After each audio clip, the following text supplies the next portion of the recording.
La mayoría de las infecciones respiratorias agudas son leves, como el resfriado común. Y aquí estamos ya de regreso en su programa Torre Médica, platicando en esta segunda sección de entrevistas con el doctor Cristian Eduardo Rodríguez sobre algo que ya iniciamos en la primera charla. Gracias, Cristian, por acompañarnos. Y hablábamos, Cristian, en la primera sección con el doctor Ángel sobre aspectos importantes que él recalcó sobre agentes infecciosos, virales y bacterianos. Pero entendemos que algo en lo que ha trabajado mucho la Secretaría de Salud es en reeducar a la población sobre temas, y creo que el concepto de vacunación en lo que el sistema de salud ha trabajado ha marcado mucho la diferencia, pero todavía nos cuesta mucho establecer que las campañas de vacunación tienen un objetivo, y es prevenir de manera alterna, mediante el cuidado ya de manera suplementaria, que fue lo que describió el doctor al final de la entrevista. Pero el programa de vacunación trata de enseñar a la gente que la vacuna no causa ninguna alteración. Y es algo importante que nos gustaría que le participes a la gente. ¿Por qué la vacuna de alguna manera no genera una condición de infección? Como a veces la gente piensa que después de vacunarse, los síntomas que tiene asociados a la vacuna los malentiende, ¿no? Ok, eso es muy cierto. En la pandemia tuvimos un cierto marcaje, principalmente, porque antes no teníamos tanta, por ejemplo, mitos de que me van a insertar el clásico chip en una vacuna, en esta. Anteriormente no se hacía tanta promoción. Después de la pandemia, tú mismo viste colas para recibir solamente una vacuna. Dio una diferencia después de la vacuna, principalmente de COVID. Y la gente empezó a adoptar esos sistemas de que me voy a vacunar contra la BCG, la tosferina, la influenza, principalmente. Vamos hablando de esta temporada, por ejemplo, de que ahora actualmente ya vamos a tener en el sistema de salud la de influenza, está activa hasta el 28 de marzo, después la de neumococo y después la de VPH principalmente. Primero hablemos la de influenza, que ahorita están los fríos incontrolables. Principalmente la de influenza vamos a dar unos detalles específicos, porque siempre nos dicen, si me vacunan me voy a enfermar. Y sí, es correcto, sí nos podemos enfermar, pero principalmente no nos causa esa enfermedad que nos puede llevar a los hospitales, que no nos podemos complicar, que no nos podemos hasta fallecer. Una simple vacuna puede prevenir este detalle de que, te vas a enfermar 3-4 días, pero las complicaciones son muy feas. Por ejemplo, la del COVID, que en el sistema de salud ahorita no la tenemos más que el IMSS.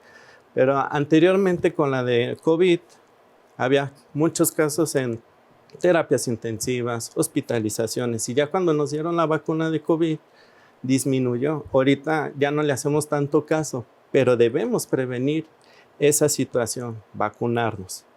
Nuestro grupo de riesgo, los que tienen VIH, los que tienen lo de trasplante de riñón, enfermedades renales, cardiópatas, diabéticos, hasta los niños menores de 5 años. Principalmente hay que tener énfasis y educar a la gente. ¿Cómo? Que se acerque con su médico, que le pierdan ese temor de que solo me voy a enfermar y ya voy a ir con el médico. No, es asesoría. Te puedes acercar con un médico principalmente de que preguntarle, decir, aclarar dudas de una simple vacuna que puede llevar a diferentes temas. Fíjate, Cristian, es un aspecto importante, y yo creo que Anaí no me va a dejar mentir.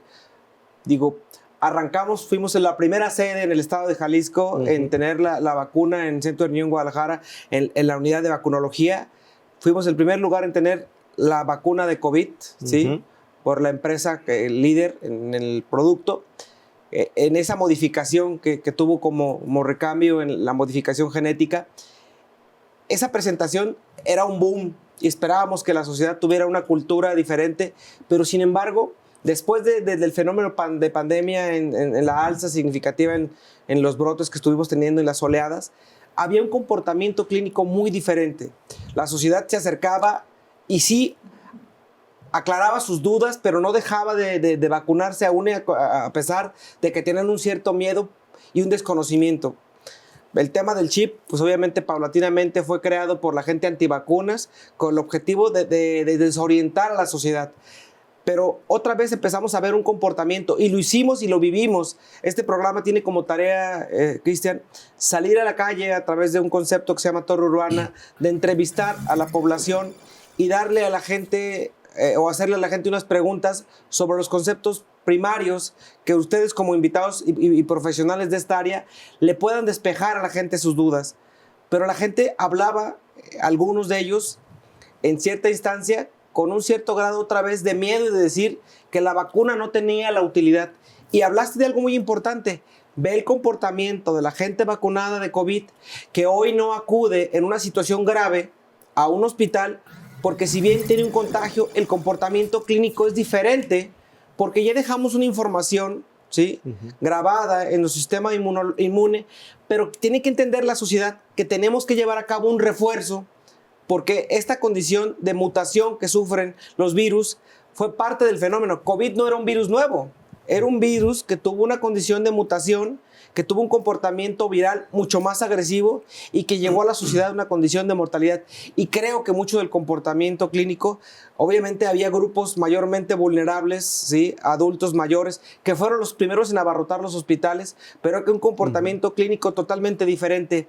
Creo que esa parte de la información, independientemente del esfuerzo que hace la Secretaría de Salud a través de su programa, tanto en medicina preventiva como la parte epidemiológica de salir a talonear, porque así lo voy a llamar, sí, a talonear puerta a puerta en centros laborales, en espacios, en áreas públicas y privadas, en tener la vacuna. Y lo dijo en este programa el doctor Antonio Luébanos. Fíjate, Julio, cómo esta observación, Cristian, que hizo el doctor Luébanos, donde dice, hoy se compra vacuna de primer nivel, en donde teníamos los dos subtipos A y B para influenza, que estábamos a la par ya de lo que tenía anteriormente la iniciativa privada, sí, una vacuna de la misma calidad, tanto pública como privada, y que aún así, a pesar de esa información que se vierte a través de los medios, la sociedad muestra una importante renuencia a aceptar a la vacuna como parte de algo que en un esquema de vacunación, ¿sí?, no lo queremos hacer. De hecho, usualmente las personas prefieren, como dicen, si pago, me va a servir más. Y es como dijiste, tenía la misma calidad esa vacuna y por ser parte de, como pública, le hacen como, por así decirlo, menos a esa vacuna. No sé, toda vacuna es buena. Anteriormente, en los años 50, 60, 70, 80, si quieres, nosotros no teníamos casos de sarampión. Y nosotros fuimos pilar que no tuvimos nada de sarampión. Ahorita actualmente son exportados, pero México fue pilar de que no teníamos esto. ¿Gracias a qué? A una vacuna. Y a una vacuna que no fue de que marca, solo fue algo simple, que fue un biológico, y ve lo que causó, limpio México. Y un sistema de salud que ha cambiado, ¿no crees, Anaí?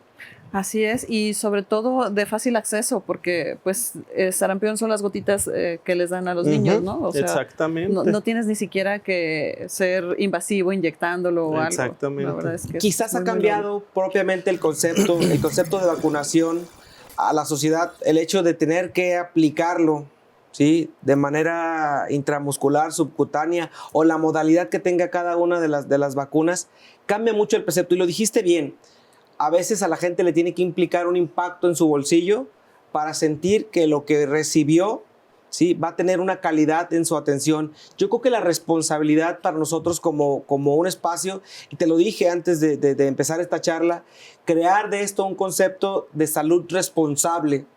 No solamente hablar de un padecimiento, y hablar de infecciones respiratorias es de un problema muy serio, porque toda la sociedad en general tenemos una condición de riesgo y tenemos que modificar nuestra educación, abrigarnos de manera correcta. Lo dijo Ángel, lo dijo bien.